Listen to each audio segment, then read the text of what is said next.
చాలా బాగున్నాను. Sunday special chicken curry Rayalaseema సంగటి చేశాను. తిని చెప్తాను ఇప్పుడు ఎలా ఉందో. అందరూ తిన్నారా? నేను ఇప్పుడు తింటున్నాను, వచ్చి తిందాం రండి.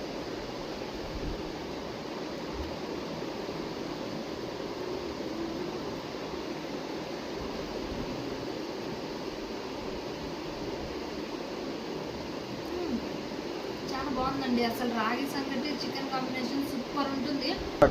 రాగి సంగటి చికెన్ కాంబినేషన్ సూపర్ ఉంటుందండి. అసలు అందరూ మన వీడియో చూస్తున్నారు కానీ ఎవరు సబ్స్క్రైబ్ చేయట్లేదు. ప్లీజ్ లైక్ షేర్ సబ్స్క్రైబ్ అండి. బాయ్. మీరు ఇలా నన్ను ఎంకరేజ్ చేస్తూ ఉంటే మీకు ఇంకా ఇలాంటి మంచి మంచి వీడియోస్ చేయడానికి నన్ను మీరు ప్రోత్సహించినట్టు ఉంటుందండి.